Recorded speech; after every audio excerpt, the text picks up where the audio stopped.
Good morning and welcome to today's webcast. Why should accounting and finance personnel care about IT controls? Before we begin, I'm going to play a brief housekeeping video. Welcome, and thanks for joining us. We're pleased to present another in our ongoing series of continuing professional education webcasts to help companies and individuals conquer challenges as they plan for what's next. Our presentation will start in a few moments. Before we begin, here are a few things to keep in mind. You can customize how you both view our presentation and interact with the presenter. For better viewing, close all other applications and turn up your speaker volume. You can also adjust window size and placement, or enter full screen mode using the controls at the top of the window or dragging the bottom right-hand corner to resize. At the bottom of your screen, you'll see a series of icons, each relating to a different aspect of our session. You can download the group attendance sheet and a PDF copy of today's slides from the slide deck and handouts widget to the right of the slide view. You can ask our presenter questions during the webcast by typing a question in the Q&A window below the slide view and clicking submit. We'll do our best to answer all questions during the presentation or follow up via email. If you experience technical difficulty during today's presentation, refresh your browser by hitting the F5 key. Today's session will offer you 1 CPE credit. To receive credit, you must meet the requirements as specified by the National Association of State Boards of Accountancy. You must attend at least 50 minutes of the session and respond to at least 75% of the polling questions, which we'll ask throughout today's presentation. To respond to a poll, click the button next to your answer. We'll track your progress and alert you when you've earned CPE credit. You can then click the certificate icon in the CPE Progress widget to open a PDF file that you can save to your computer. Don't worry if you can't download your PDF certificate today. We'll email a copy to you in 2 weeks. If you're attending this webcast in a group, you must complete our attendance sheet to receive CPE credit. The attendance sheet is available in the slide deck and handouts widget. Please have all group members sign it and send only 1 sheet per group. Also note that CPE credit can be awarded only to participants registered as themselves and isn't available to participants who view the on-demand version. As a reminder, the presentation you're about to see isn't legal, investment, or accounting advice.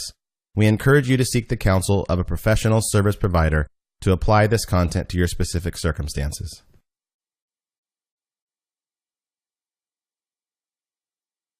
And I'm happy to introduce today's presenters from Moss Adams, Kim Koch, Partner, and Weston Nelson, Director. Kim has over 15 years of experience in conducting SOC audits, financial statement and compliance audits, attestation examinations, IT audits, and internal control assessments. She regularly presents continuing professional education sessions internally and externally, including topics related to IT audit and SOC 1 and 2. Weston has provided financial compliance, internal control, and risk management services since 1996. He applies a broad-based collaborative approach to risk management, working closely with stakeholders to understand business and compliance risks while developing strategies to improve, remediate, and monitor compliance and risk management efforts. He helps companies develop appropriate strategies to address regulatory rules and compliance and to reduce opportunities for fraud. And with that, Weston, I'll turn the line over to you to get us started. Thank you. Appreciate that, Emily. Welcome, everybody. Thank you for joining us this morning. Wanted to just kick off with a couple of learning objectives, specifically what we want to cover during this session. As the title, or as we mentioned, why is it important for accounting and finance personnel to understand IT controls?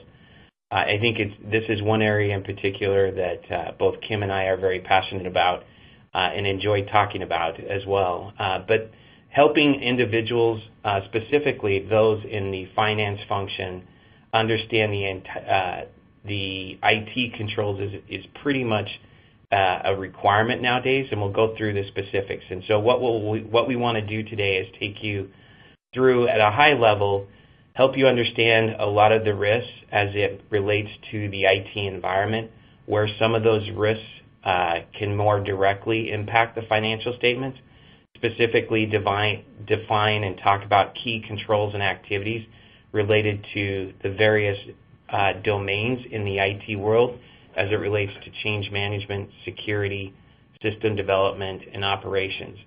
And specifically, also talk about the interdependency of those IT general controls on your application controls and the differences between the two, and understanding the importance of key reports and how those IT general controls influence and impact both key reports and application controls. So with that, when we talk about the IT general controls, we're going to speak at a higher level to start with, and then we'll dive down into more of the detailed specifics of what to be aware of when considering the IT environment on how your financial information is being prepared. So with that, I think we were going to start out with a polling question for the group and get started just to get a better understanding of the group. Today's question, or first question that we have, is what is understanding of IT as it relates, what is your understanding of IT as it relates to the financial statements? And go ahead and select one of the three options there. I have a strong understanding of the IT environment, I have a moderate understanding of the IT environment, or I have very little knowledge of the IT environment. And we'll give you 30 seconds to go through and submit your responses.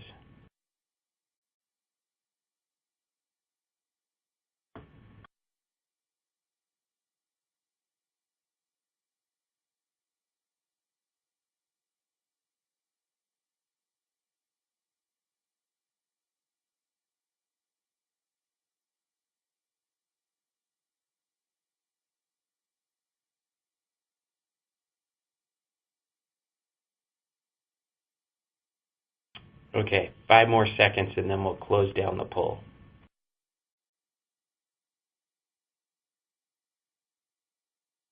Okay, we'll close this and let's look at the response. All right, kind of where I was expecting. I think a lot of us in the accounting environment specifically understand how important IT plays into a lot of the information that we prepare or the information we review from a financial statement standpoint. So it looks like the majority here responded with a moderate understanding of the IT environment. A few of you have a strong understanding of the IT environment, with a few with very little. So hopefully out of today's session, what we want to do is give you a little bit more visibility into some of those areas of risk where you can have IT-specific situations that could impact your financials. So we'll take you through at a high level, as I mentioned, and then we'll talk about some of the details. And hopefully by the end of the session, we'll move everybody up at least one level so they have a better understanding of the IT environment and how that is going to impact your financials. So with that, one of the things that often we get asked is, why is IT important to the financial statements? And we get asked this quite a bit.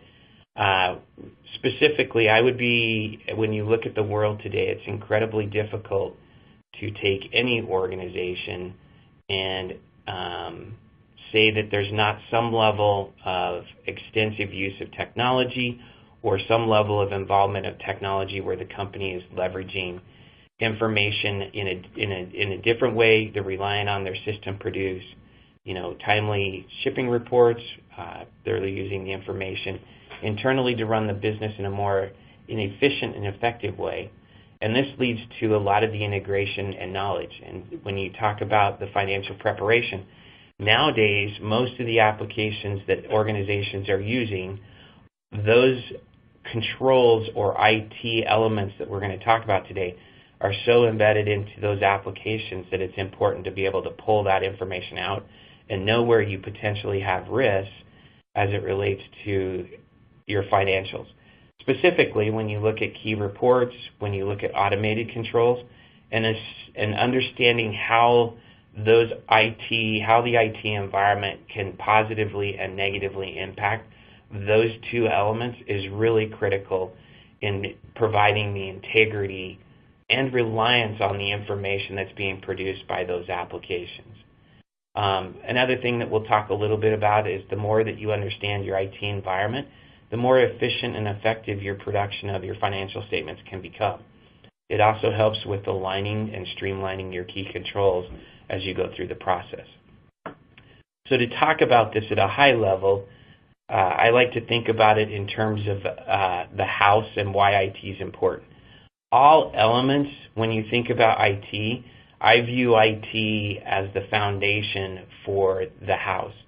All the elements, when we talk about the various cycles that we have, whether it's producing the information for revenue, payables, or inventory, or other financial statement line items, that information oftentimes is being driven or derived from systems and applications that are dependent upon the IT controls that are developed, and how they are implemented and how they are managed becomes important in understanding where those risks might exist within each of those cycles. And then lastly, you have at a high level a lot of the entity level procedures that are performed, which this can be a lot of your higher analytics, your higher level fluxes. A lot of that information is also dependent upon that information that is coming from the technology. So we like to think about it in terms of the house and the base and the foundation.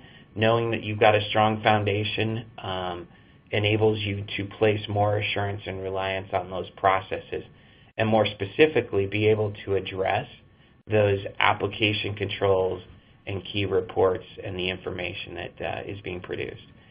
So we're going to talk a little bit about what some of the IT risks are at a higher level, and then we'll go down into a little bit more detail. So to kick us off for kind of this next phase, you may not know the answer to this, but we're going to go to our second polling question, and this is largely in part just to set up for Kim and I an understanding of the group and where we want to spend more time focusing. So the next polling question is, what technology layer has the highest risk for financial misstatement or could impact your highest risk to your financial statement?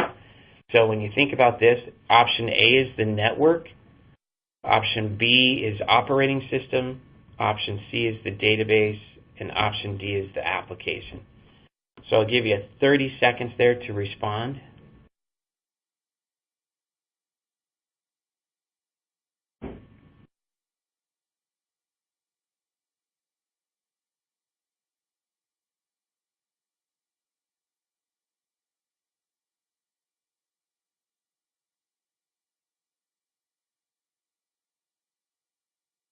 Okay, 5 more seconds and we'll close the poll down.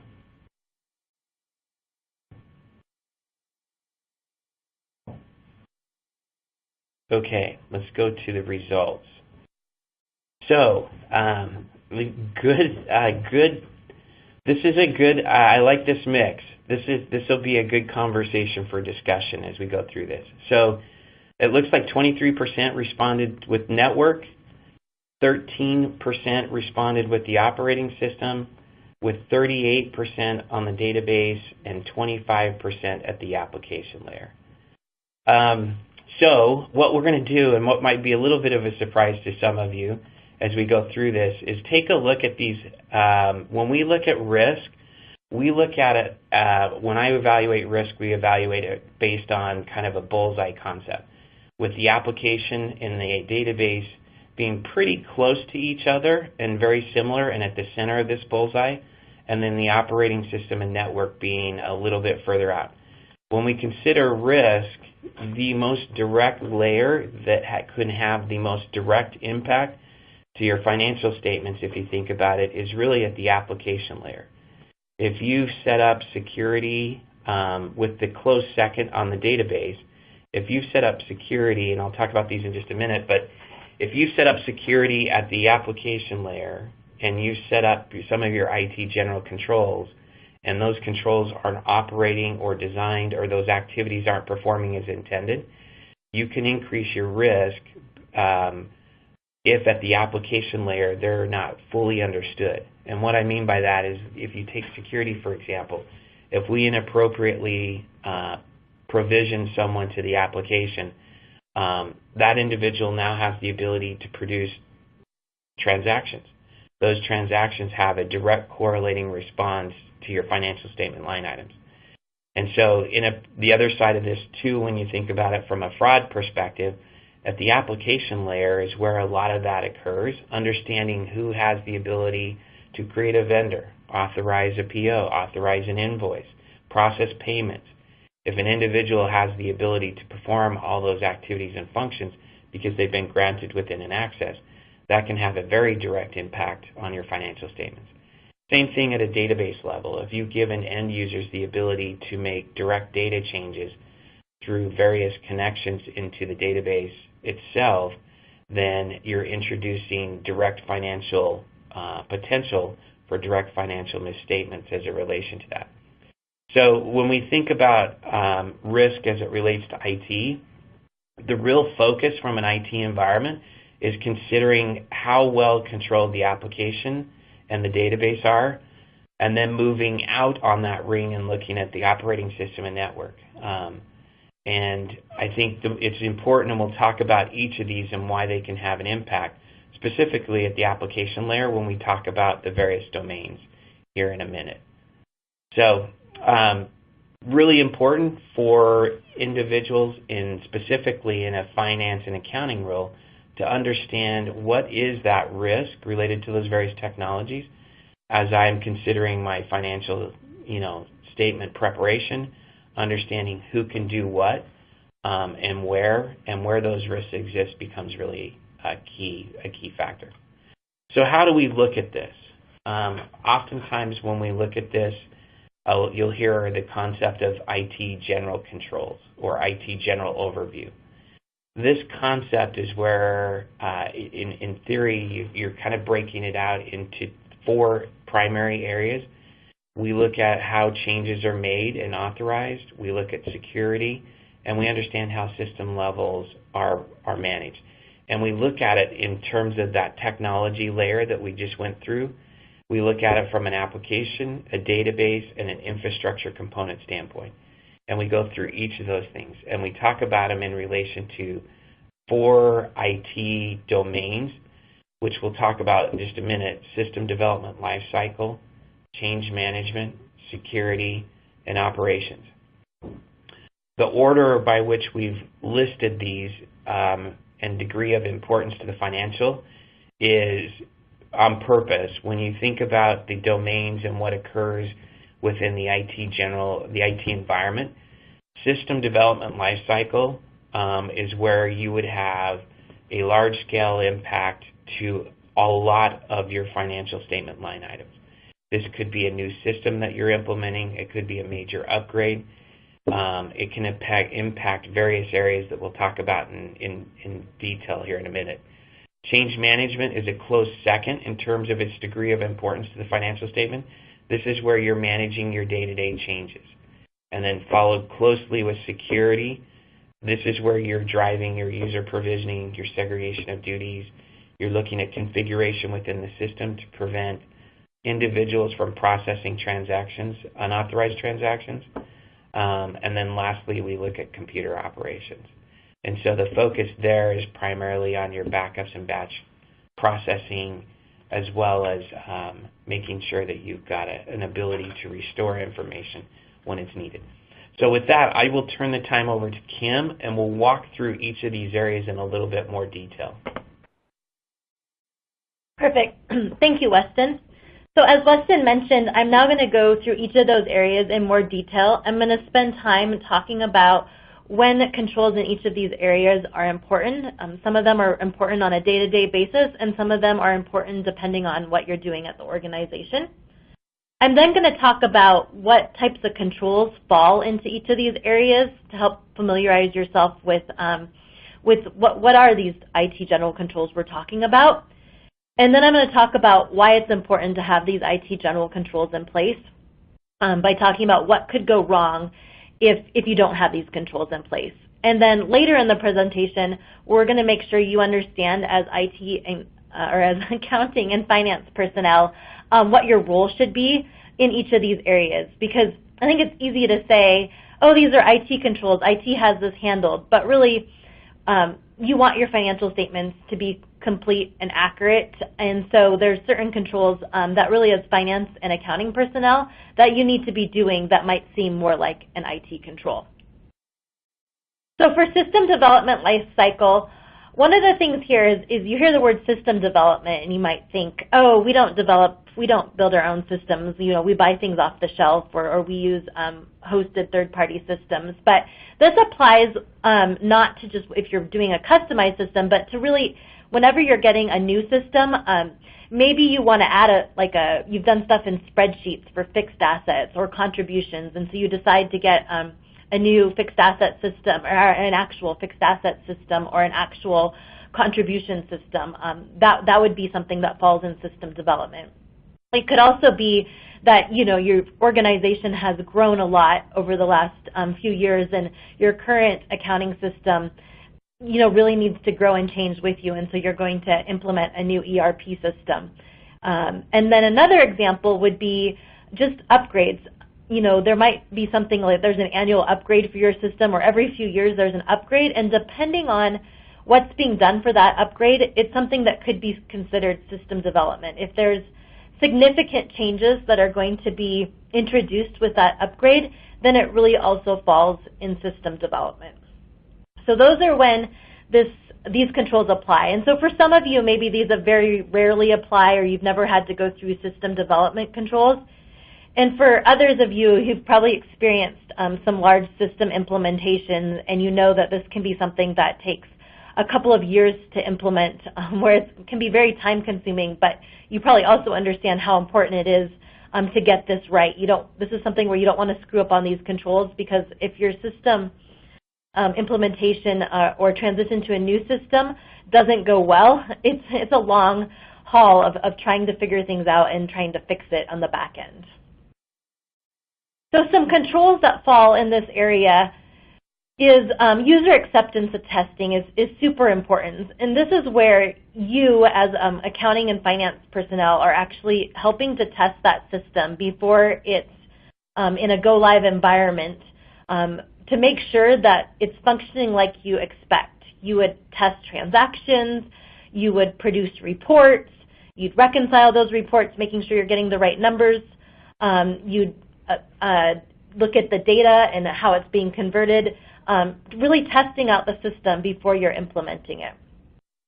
Other things I mentioned, like the actual data conversion and migration, would be controls in this area. And the approval process, actually having final approval that you've done enough testing that you will find issues, and those issues have been resolved so that the system is ready to go live. Those are what you're going to see for system development lifecycle controls. And Kim, I think this is also a great area to focus on understanding when you think about that technology layer.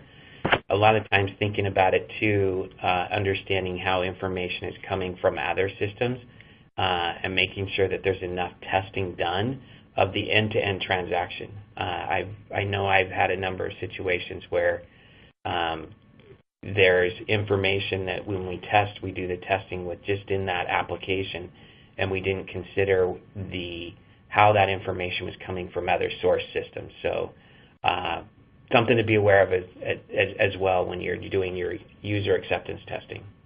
Yeah, great point. So some of the things that could go wrong if you don't have good controls over a system implementation, one is this is where your normal day-to-day security controls aren't necessarily in place because you're setting up the system. And so people have access to a lot of information, and they're helping make sure that the vendor information is set up properly, or the payroll data is set up properly. But there's, along with this getting set up, there's the opportunity for people to enter fictitious information. And so that could be a huge area of risk, because if that information's not set up properly, or there is fictitious data, then fraud could easily occur after the system is implemented. So want to have good controls over understanding how that data is being compiled and who's reviewing it. Another thing is that it's really easy to have problems with the actual chart of accounts or the classifications, how you used to classify your financial statements. You want to make sure that's set up well in your new system so that the reports you had in the past are comparable to those new reports. So you want to make sure things get classified properly. There's also a risk that the data doesn't move over properly, and so you have inaccurate data or incomplete data. And when it comes down to the transaction level, there's a risk that the transactions aren't flowing like you would expect, and so you could have broken transactions. So these are all areas that it's why system implementation controls are so important, and this is the biggest risk area for financial statements is because there's so much that could go wrong here that if you do have to fix these areas, it can take a lot of time. So definitely an important area to understand and to take seriously as accounting and finance personnel that your part of these controls is really being done versus kind of just checking the box and saying, oh yeah, it all looks okay. And this is a great point too, where as finance and accounting personnel, it's really important that you're part of that, and it's not something that is just kind of, hey, that's IT who's handling the data conversion. There's a lot of information that's going on, and a lot of the configuration and setup that's being done is being done on the benefit of helping align the transactions with the proper account, ensuring that they get classified the right way, that they're ending up in the right financial statement line item. So if you're going through this situation, highly, highly recommend that you are involved heavily. And as Kim mentioned, I can't mention enough, I've seen a lot of examples where fraud has occurred because for that momentary time, all your controls that you had in your process to set up vendors and approve them, all of them go away for that period while you're converting your master data. So it's really important that you're able to put new controls over the top of that and get comfortable with what's been done. And this becomes really important because a lot of implementations, usually it's used as an opportunity to clean up a lot of master records. So just be mindful of that. Yeah, definitely. Good points. So next we're going to talk about change management. Change management is similar to system development lifecycle controls, but what's different here is this is the controls related to changes to the application that are done more on a day-to-day or routine basis. And depending on your organization, it can really vary on how many changes are being made to a system. If you have a system where there's some customization, then you'll probably see more changes. You might even be a user who's requesting that some changes be made to the system. Maybe you need some different reports, or you need a change in how the report looks or what information's being shown up in a report. It could relate to interfaces. It can relate to how the system's configured and how transactions are processing. If you do have an off-the-shelf system, it might just be that there's an annual upgrade where some of the different payroll tax tables get updated. But it's definitely things that are made to an existing system, and they're more routine in nature. They're not changing they're not big, huge, significant changes to the system. And even though you might think, well, these are just small changes, they're not very important, this is something that IT really, they do this for us, it's something that is still important because if a change gets made that hasn't been properly tested, then you're going to start getting inaccurate information. So if you ask for a change in a report and that doesn't get done properly, then that report is not producing reliable and accurate information. So this is an area that definitely is important for accounting and finance personnel to understand their role in change management, which is similar with system development in that as a user, you want to make sure that you're testing these changes before they get moved to production so that if there is any issues in how the change is being made, that it can be corrected in the development environment and not something that you have to get fix after the fact and try to figure out how to get things working correctly. So there's like functionality type testing that you do where you're testing transactions, you're making sure the configuration works, and there's also testing if it was a change to the report, that you're testing those reports and making sure that it's producing the information that you expect. That's really where accounting and finance come into play. But there's other controls in this area that might be more on the IT side that it's good to be aware of. One of those is that there's segregation of duties. So just like business processes where you don't want to be a person who's doing all steps in the process, same goes with change management. You don't want the developers to be the people who are also pushing the changes to production because that means they could bypass the controls and they could just make changes without having the proper testing in place. And so it's really important to have segregation of duties between development and production access. Also, yeah, go ahead, Weston. I was going to say, this is when you think about change management, it's important to think about it too at the technology layers, right? A lot of the things again, this is where the application in the middle becomes the most prominent, because a change there can, as you mentioned, impact your controls, your automated controls, your key reports, the integrity of the data and information, but also thinking through change management at the other layers, understanding how changes are made to the database, if in the event that there's need to do direct data changes, or how changes are done at the operating system level, or that server or that box that houses the system. So again, kind of putting these into context of the security or the technology layers is important too. Perfect, thank you. A thing here too is making sure that there's proper approvals so that changes can't be made until the final approvals are obtained. And where we see issues oftentimes, especially with organizations where you're not making changes very often, maybe it's something that's done annually, is that there's not always a good audit trail of what was done. And so keeping information to show how you tested each change, what approvals were obtained, who made those changes, is really important. That's how your external auditors can then prove that you did follow a good set of controls for change management. It's really hard to prove when we come out and we're testing changes and people are like, oh yeah, of course we did that. Or maybe you just have a couple of emails versus detailed documentation of the different testing you went through. So it's important here that the information is retained and documented well to support your change management process. And similar to system development lifecycle, the change management risks are very similar. It's just oftentimes they're on a smaller scale, but fraud could occur here. There could be transactions where the transaction process gets changed, and so that it no longer flows like it's supposed to, and you're getting broken transactions. You could get reports that aren't correct or not reliable, and information like your accounting information could be classified inaccurately or improperly. And so similar, very, very similar to system development. And the risks in this area definitely go up if you have an in-house developed application. And I know in some situations for government or for not-for-profit, in some cases it's difficult to find an application that meets your specific needs. So sometimes it's easier to develop one in-house.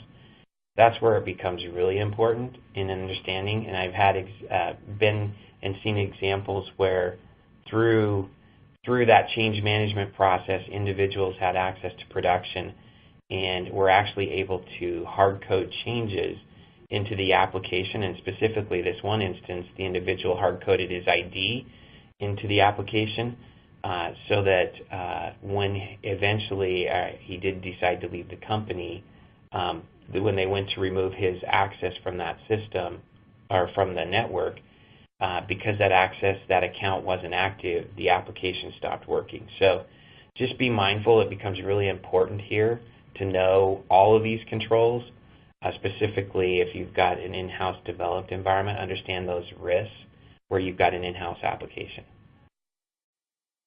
Perfect. So moving on to security, I think this is an area where we're all aware that security is important, but it can get pretty complicated, and it's amazing when we look at access to systems and stuff, it can get kind of messy. And so really understanding your system is important. And I know from looking at the attendee list, some of you probably have a pretty small system where you just have 4 or 5 users, and others are universities or governments where you have hundreds of different users with different levels of access, and so it can get very complicated. But the thing here too is I know that a lot of times people want access because it helps make things efficient, but the risk is if you have too much access, then duties aren't segregated. But that's also a risk to yourself, because if you're the person who has too much access, then as soon as something goes wrong, you're the first person who's going to be asked about or accused of doing it wrong because you're the one that has too much access. So I always like to think of having access to a system as you want to have that right level of access and definitely not too much access, also as a protection for yourself as well as a protection for your organization. So some areas that are really important from financial statement perspective related to security is the first area is understanding the different levels of access and understanding who has that administrative or super user access, because those people can do anything with the system. And what we see here is sometimes that administrative access is at is with IT, and that's where it should be, because then it's that administrative access is with IT and the business process access is with finance and accounting. But sometimes finance and accounting has administrative access, and that's a definite risk area, because then you need to make sure that you have a lot of monitoring and mitigating controls in place, because that person can update the IT access, but they can also have like full access to the accounting information, and so it's a risk area. And I know some of you are probably sitting on the line thinking, well, we have to have it this way, we're a smaller organization, and so that's where it's just something that you want to be aware of, because you want to make sure you have the proper monitoring and mitigating controls in place if this is something where you do have accounting and finance personnel with administrative access. And again, yeah, go ahead.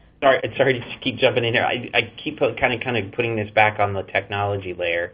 It's important to understand who your super users are, and segregation of duties not only in the business side but also on the IT side. If you have super users if you have a database administrator who has the ability to also is the super user of the application, that can create some risk that you want to be mindful of and understand how and who's doing, who has that access and how they're managing that. And that's where you may need to put in more monitoring activities to help you review. While more of a detective control, it is a way to help you understand how, what events took place and who performed those events. Yeah, great point. Some other areas for security that are super important is as you add users. So IT might be the people who are adding users to the system, but as business process owners, accounting and finance personnel are often the ones approving that user access. And so it's important to take that role seriously. It's also important, I guess you could be the ones who are kind of requesting that access too for a new user. And here it's important that you're very specific about the access that person needs.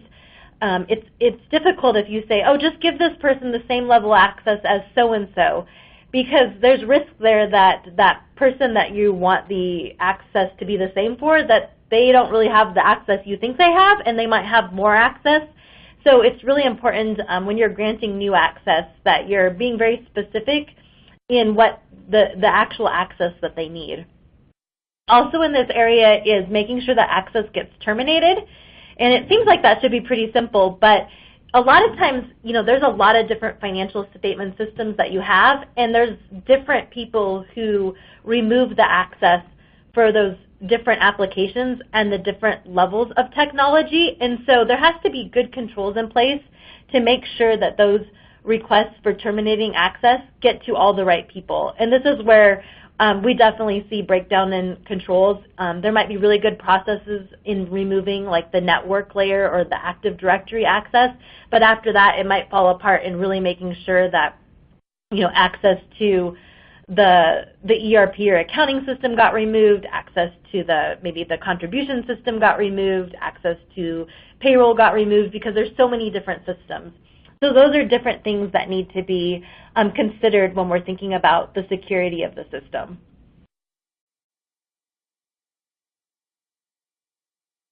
And if you don't have good security controls, this is where you run into, I mentioned people having too much access, so there can be management override, increased risk of fraud. The duties aren't segregated. Like if you might be able to talk through the business process and say, well, so-and-so does this, and then the next person does that.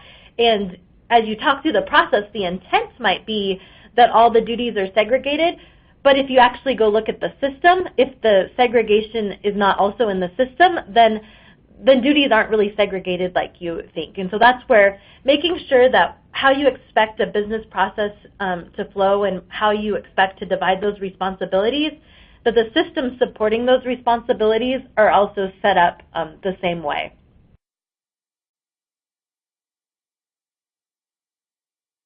So the last area we're going to talk about is computer operations. And similar to security, this is an area that always applies on a day-to-day basis.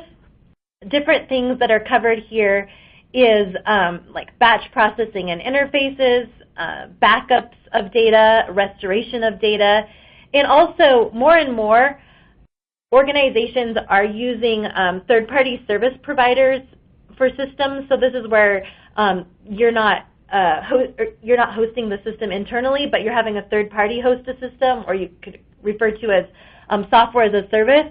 And this is where you've removed some of the responsibility for like change management controls and how the setup of the system is to a third party, and so monitoring the third party becomes something that's very important in computer operations.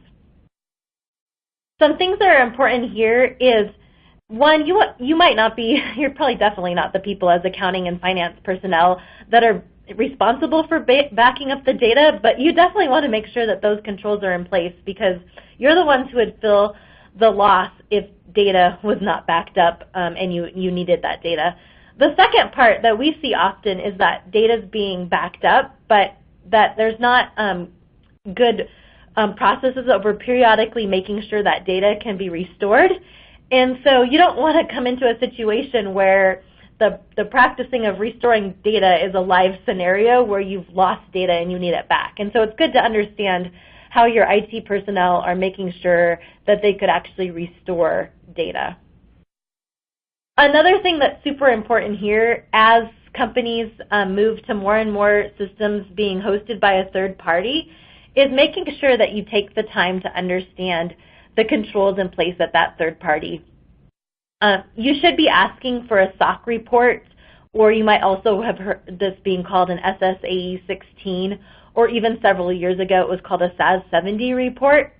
And if you have a service that's being done by a third party and they're not providing this report to you, that's kind of a red flag that they're probably not getting those internal controls tested, and so there's a bigger risk that there could be problems with that system that you're using.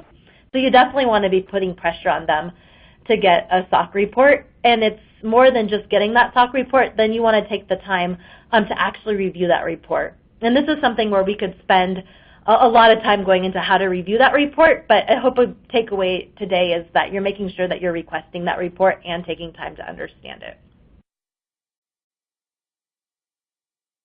We kind of covered many of the operation risks here, but again, if there's not good controls over computer operations, then there's really a higher level of risk that you're going to lose data.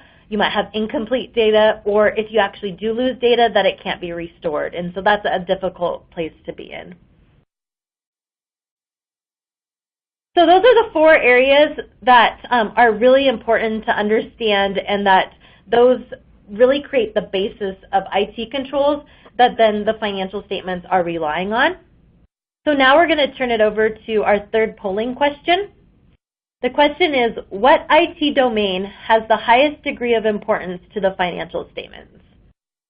System development, security and access, computer operations, or change management? So this is an opportunity where you can apply what you just learned, and I'm going to pause for a few minutes to give you, well, not a few minutes, but a few seconds to give you an opportunity to answer the question.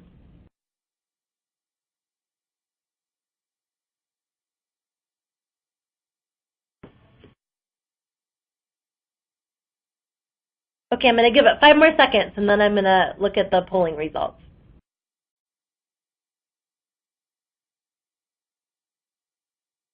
Okay, let's see the results. So, system development had 24%, security and access had 62%, computer operations 4%, and change management is 10%. So the real right answer here is system development, which 24% of you picked. And I think the reason a lot of you probably picked security and access is because, in a way, security and access is what you're dealing with on a day-to-day basis. So I could understand why you picked security and access. Many of you probably have not been in a situation where you've actually had to implement a new system or convert from an old system to a new system. And I think that's probably why you didn't pick that, is it wasn't something that you're going through. Or maybe for change management is another, like the second risk area. It's something that you don't do a lot at your organization, so I can understand why people picked security and access. But definitely if you are in a situation with system development being in scope, you want to have, that's where the highest risk to the financial statements are, and so you want to make sure you have good controls in place. And with that, I'm going to turn it over to Weston to talk a little bit about application controls. Thank you, Kim. So as we talked about, important for understanding each of the areas specific, the IT domains, security, change management, SDLC, or the system development lifecycle and operations. It's important to understand what activities or procedures are being performed within your organizations. Having a good understanding of that is the key for that is really to help you understand and drive and get greater comfort from your application and the controls that have been set up within that application. So when we talk about application controls, I want to go through a couple of these with you and talk about what the nature of these are a little bit and the impact that they can have. When we talk about the IT environment and the IT general controls, they directly impact these application controls. So the first one, specifically to help define what are application controls, there is what we consider inherent controls. This is largely in part those controls that are pre-programmed into the application that you're purchasing. So they are those controls that ensure if you're buying an accounting application that two-sided accounting, debit and credit is required, that you can't enter only one side of the transaction. It also ensures that like your subledger detail ties out to your GL. So inherent controls are a lot of that functionality that you purchase the application for. Another application control, which is your most common, is configuration. Most applications that you purchase out there require some level of configuration. And as Kim mentioned, in a SaaS situation or a SaaS model, those applications that you're purchasing can be used by a wide variety of industries and companies, and therefore it's important for you to work with the vendor or the third-party provider who's managing that to know what your configuration controls are. Oftentimes this can be setting up three-way match. It can be setting up details within the system that force transactions to move to one person or one step over the next. So just be mindful that there's configuration controls. There's also calculations, right? There's a lot of things that you require input in order to provide a calculation. The most common example here is your fixed asset application, where you enter in a asset class, you define the life and depreciation, and then from there you move forward. So just be mindful of each of these have a different role and can be impacted by your IT general controls and domains that we've been talking about. Validation check is just basically it's a setup within the system that prevents information of a certain type being entered. So if you're looking for a customer order or a customer number to be entered into an invoice, that order customer won't show up unless it's a valid customer that's been defined in your master data. So that's an area where you would have a validation check. And then another really common application control is workflow. So how have you established and set up the configuration related to workflow? Where this becomes really popular is in a lot of the new tools that are coming out related to account reconciliations. Being able to Blackline is an application that's out there that allows you to organize all your account reconciliations. They allow a person to reconcile, that then sends it off to another individual for review, and then based on the results of that, can also create journal entries that post back into the GL. So workflow is a really common application control. And then lastly, the one other area that's a common application control, which we talked about, is security. This is where that gets aligned with the security section that Kim talked about earlier. So all of these are important to understand, and understand how, when you make a change to your application, how that change could be impacting your application controls. The other area where we want to spend some time quickly to talk about is key reports. Ultimately, all the information that you're deriving from your systems is coming from some type of report, and it's important to know what is a key report. In many cases, your key financial reports are your income statement, balance sheet, revenue by country. Other reports that are important could be control reports that you use to manage the operations or manage the functions within your group. AR aging, asset register, journal entry listings. These are things, when you think about it from a financial statement standpoint, these are the key reports that are important for producing the integrity and producing your overall financials. So being mindful of how and where those reports are coming from, and then how those IT general controls can impact your reports, is important as we talk about this. And specifically, when we look at key reports, we think about them in kind of three buckets. We think about them in terms of standard canned reports, custom reports, and query or ad hoc. So depending on the nature of the report, it's important to understand the type, because that will also influence how strongly you're dependent upon your IT general controls.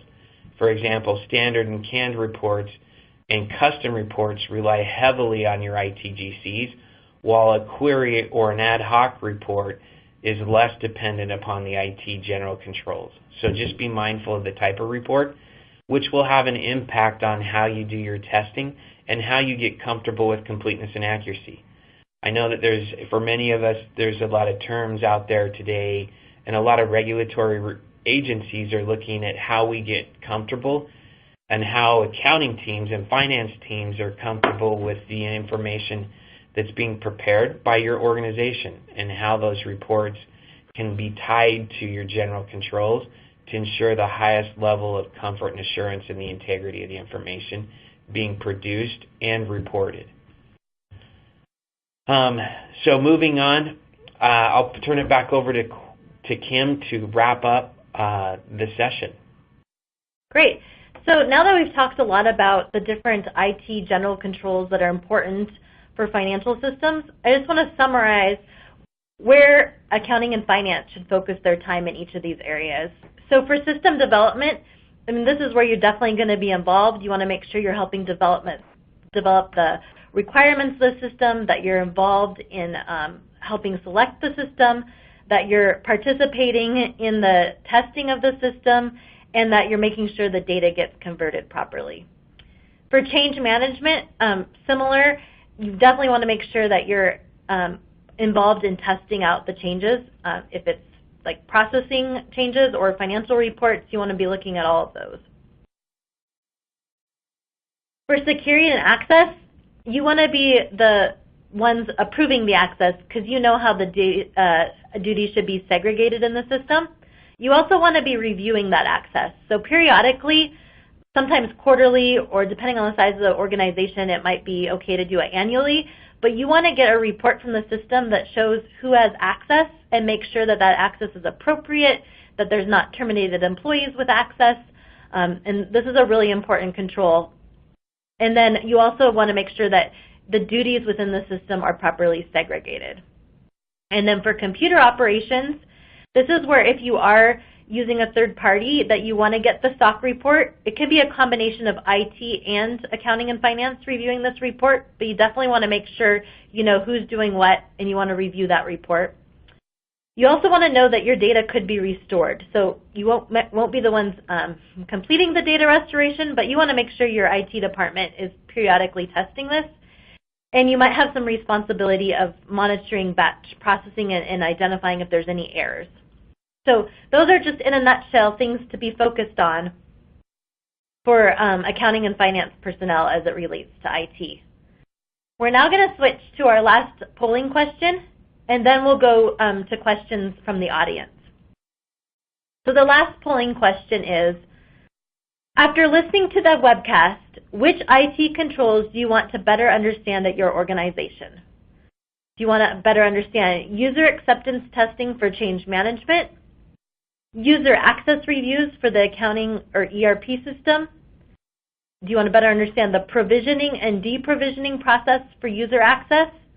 Or do you want to better understand the review of an annual SOC 1 report for third-party service providers? I'll give you a couple of seconds to answer the question.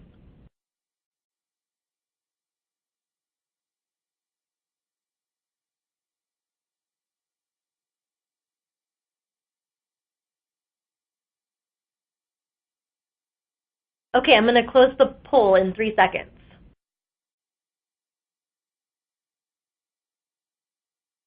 Okay, so here's the results. And there's no right or wrong answer here, and so it's pretty interesting that the results are pretty well mixed, with user access reviews being the most important. I think that's great. That's the most important. Doing a lot of IT audit work, I would say that this is a recommendation that we have often that doesn't always get implemented, but when we start looking at user access reports, they can be pretty messy, and so having this control in place is a great way for you to take responsibility of periodically reviewing those reports and making sure that the system access is really set up like you expect.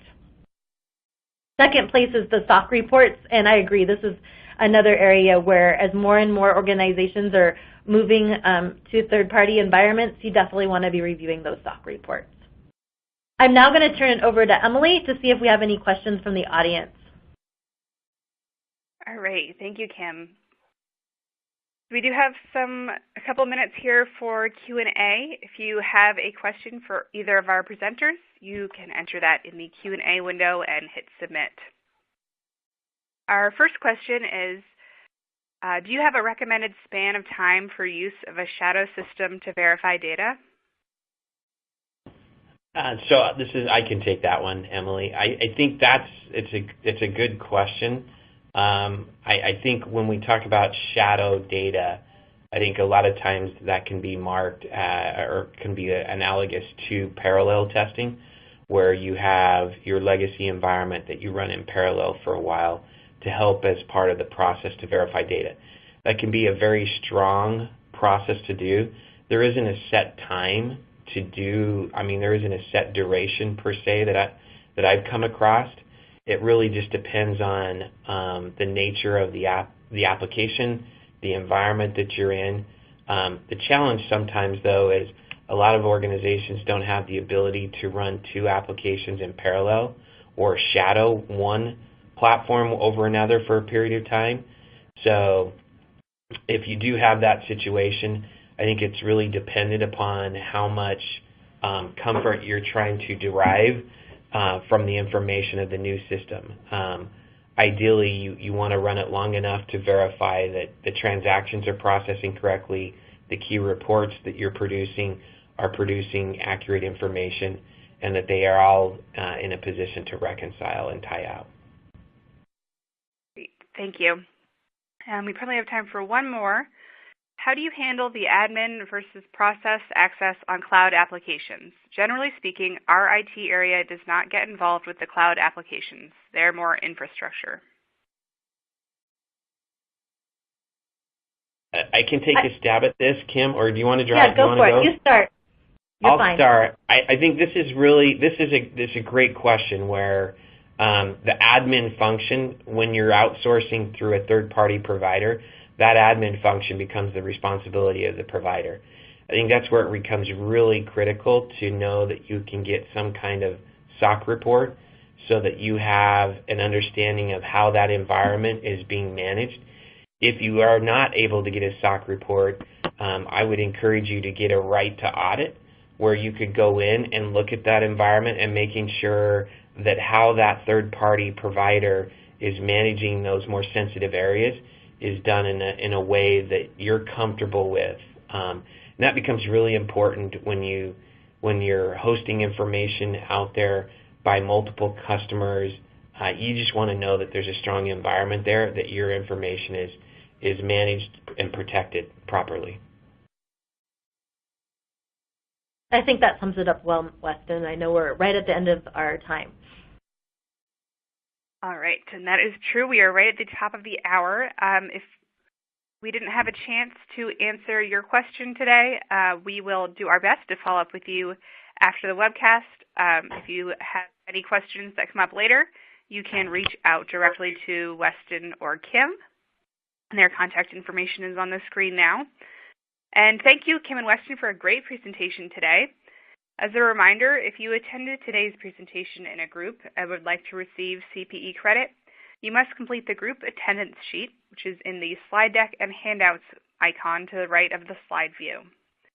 If you participated as an individual and met all certification requirements, your certificate is available to download now in the CPE progress window, also to the right of the slide view. I'll keep the webcast console open for a few minutes to give you time to download your CPE certificate. A copy will be emailed within 2 weeks should you have any difficulty downloading it now.